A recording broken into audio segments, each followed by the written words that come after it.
धान किसानों को बड़ा तोहफा। 25 लाख से अधिक किसानों से 141.04 लाख टन धान खरीदा और 10,000 करोड़ की शकुंती योजना में वितरित।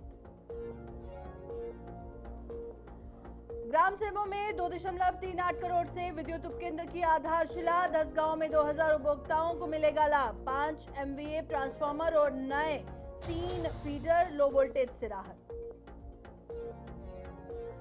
कांग्रेस के जिला अध्यक्ष की ट्रेनिंग पर बीजेपी नेता का तंज। बोले पार्टी मजबूत करने या उबारने की कोशिश। बंगाल बजट का दिया उदाहरण, विपक्ष पर उठाए सवाल।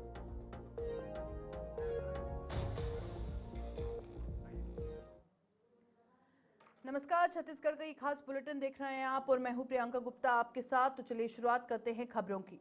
मुख्यमंत्री विष्णुदेव साय की अध्यक्षता में मंत्रिपरिषद की बैठक में धान उत्पादक किसानों के लिए बड़ा निर्णय लिया गया। खरीफ विपणन वर्ष 2025-26 में 25,24,000 से अधिक किसानों से 141.04 लाख मीट्रिक टन धान खरीदे जाने के बाद 3,100 रुपए प्रति क्विंटल समर्थन मूल्य की अंतरराशि होली से पहले एक मुश्त भुगतान की जाएगी। किस्क उन्नति योजना के तहत कुल 10,000 करोड़ रुपए वितरित होंगे और राज्य सरकार प्रति एकड़ 21 क्विंटल धान पर देश का सबसे ऊंचा मूल्य दे रही है। अब तक 25,000 करोड़ से अधिक भुगतान हो चुका है और ये राशि 35,000 करोड़ तक पहुंचने की संभावना है। मुख्यमंत्री विष्णुदेव साय की अध्यक्षता में राजधानी में आज कैबिनेट की बैठक आयोजित की गई और इस महत्वपूर्ण बैठक में छत्तीसगढ़ विधानसभा के छठे सत्र के लिए राज्यपाल के अभिभाषण को मंजूरी दी गई। साथ ही वित्त वर्ष 2026-27 के लिए बजट अनुमान वाला विनियोग विधेयक भी कैबिनेट की मंजूरी प्राप्त हुआ। इस बैठक के बाद राज्य सरकार के अगले कदम और योजनाओं पर भी अधिकारियों ने चर्चा की है। कैबिनेट की बैठक आहूत की गई। बैठक में अनेक महत्वपूर्ण विषयों पर चर्चा हुई और उस पर निर्णय लिए गए। बैठक में छत्तीसगढ़ के षष्ठम विधानसभा के अष्टम सत्र माह फरवरी-मार्च 2026 हेतु माननीय राज्यपाल के अभिभाषण का अनुमोदन किया गया। मंत्रिपरिषद द्वारा बजट अनुमान वर्ष 2026-27 का विधानसभा में उपस्थापन हेतु छत्तीसगढ़ विनियोग विधेयक 2026 के प्रारूप का अनुमोदन किया गया। मंत्रिपरिषद द्वारा राज्य में समर्थन मूल्य पर धान बेचने वाले किसानों को 3,100 रुपये क्विंटल के मान से अंतर की राशि होली पर्व से पहले एक मुश्त भुगतान किए जाने का निर्णय लिया गया। खरीफ विपणन वर्ष 2025-26 में 25,24,399 किसानों से 141.04 लाख मीट्रिक टन धान की खरीदी की गई है। छत्तीसगढ़ सरकार द्वारा कृषक उन्नति योजना के तहत धान के मूल्य की अंतर की राशि के रूप में लगभग 10,000 करोड़ रुपये का भुगतान होली त्योहार से पहले एक मुश्त किया जाएगा। यहाँ यह उल्लेखनीय है कि छत्तीसगढ़ सरकार द्वारा कृषक उन्नति योजना के तहत राज्य के किसानों से प्रति एकड़ 21 क्विंटल की धान 3,100 रुपये प्रति क्विंटल के मान से की जा रही है। उप मुख्यमंत्री विजय शर्मा ने कबीरधाम जिले के ग्राम सेमों में 2,38 लाख रुपए की लागत से 3311 kV विद्युत उपकेंद्र की आधारशिला रखी। इस उपकेंद्र से 10 गांव के करीब 2,000 उपभोक्ताओं को लाभ मिलेगा और 5 MVA ट्रांसफार्मर और 3 नए 11 kV फीडर लगाए जाएंगे, जिससे लो वोल्टेज और बिजली कटौती की समस्या दूर होने की उम्मीद है। उप मुख्यमंत्री ने कहा कि सरकार गांव और वनांचलों तक विकास पहुंचाने के लिए प्रतिबद्ध है और किसानों को सिंचाई में राहत मिलेगी और बारिश के मौसम में भी स्थिर बिजली आपूर्ति सुनिश्चित होगी। इस दौरान उन्होंने ग्रामीणों की समस्याएं सुनी और प्रधानमंत्री आवास योजना की प्रगति की भी समीक्षा की। बीजेपी सांसद बृजमोहन अग्रवाल ने 2026-27 के बजट को किसान और युवा केंद्रित बताया। उन्होंने छत्तीसगढ़ के लिए एआई मिशन, लिथियम विकास और रेल कॉरिडोर की भी जमकर तारीफ की। साथ ही सांसद ने विपक्ष पर तंज कसते हुए कहा कि यह बजट मार्शल आर्ट बनाम धोबी पछाड़ की तरह है। राजनीतिक हलकों में इस बयान को लेकर चर्चा शुरू हो गई।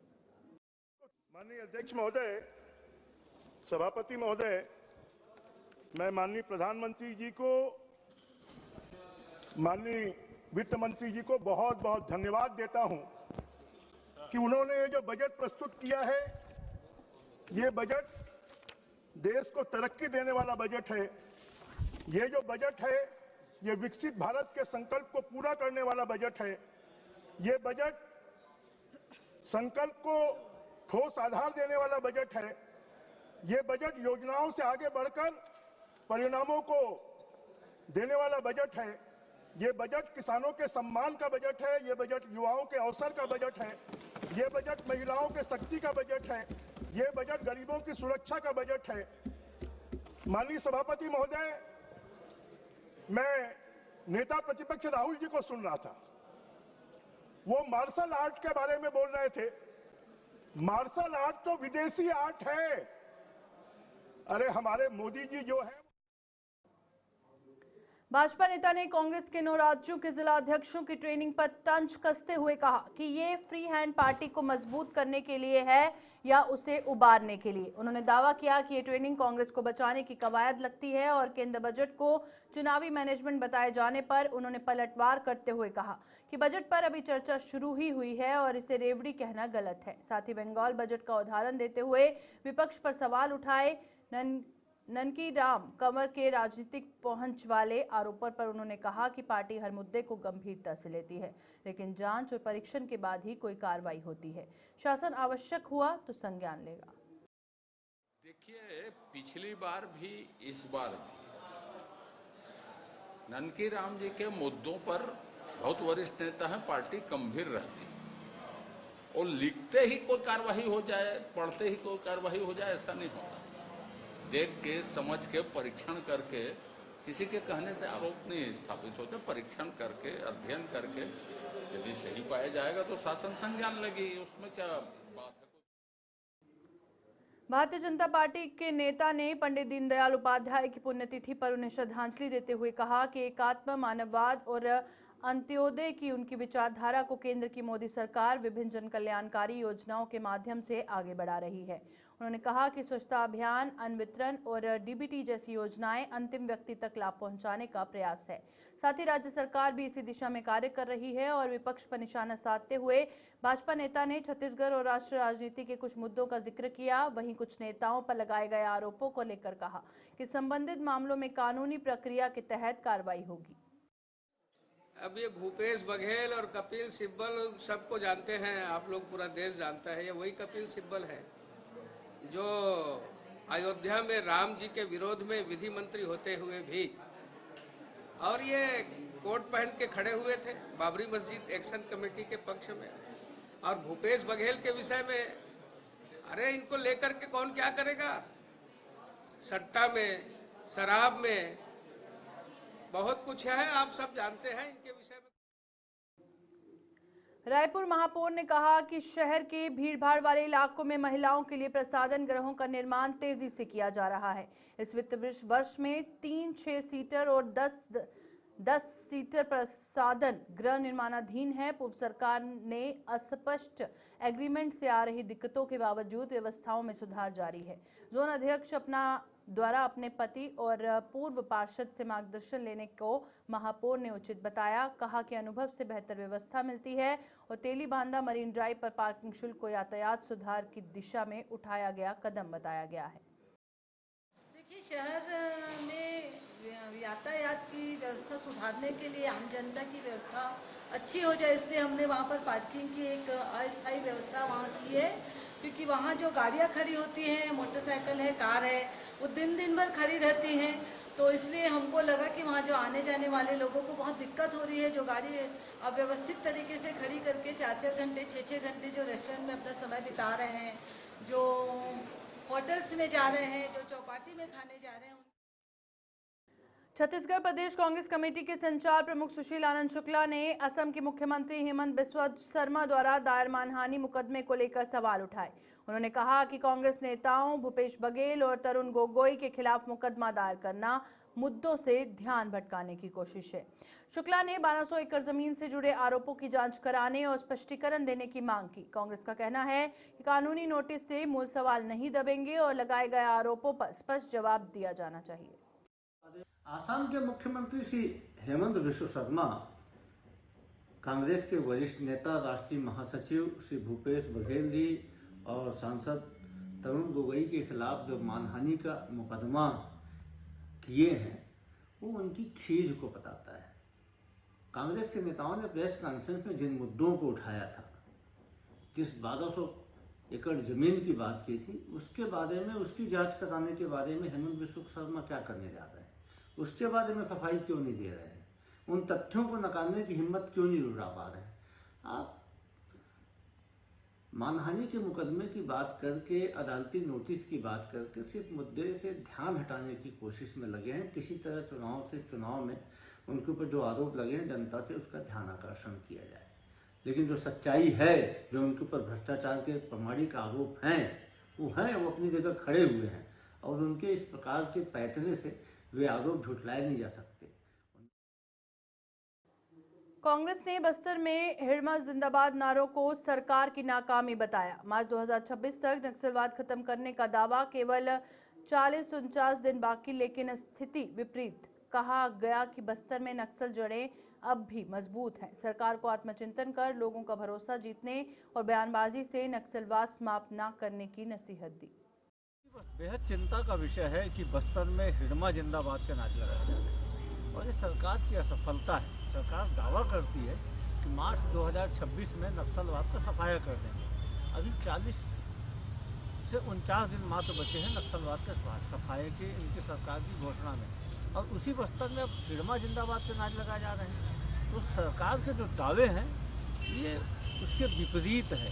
अभी भी नक्सलवाद की जड़ें बस्तर में समाई हुई हैं। जो आज नारे लगाए गए हैं, सरकार को के लिए आत्मचिंतन का विषय है कि ऐसी स्थिति क्यों बनी, सरकार लोगों का भरोसा क्यों नहीं जीत पा रही है, सरकार वहाँ के आदिवासियों का भरोसा क्यों नहीं जीत पा रही है। सिर्फ वक्फ अध्यक्ष सलीम राज ने एक देश एक कानून का समर्थन करते हुए कहा कि देश संविधान से चलेगा, किसी धार्मिक रीति से नहीं।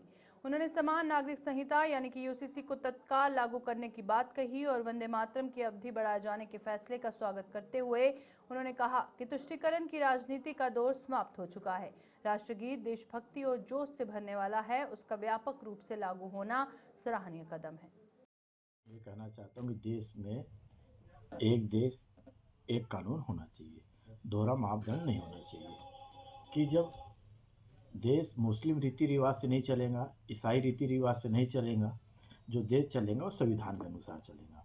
तो जो संविधान के तहत जो कार्रवाई है और जो नियम बना है उसके तहत होना चाहिए और यूसीसी देश में तत्काल लागू होए, इसका हम समर्थन करते हैं।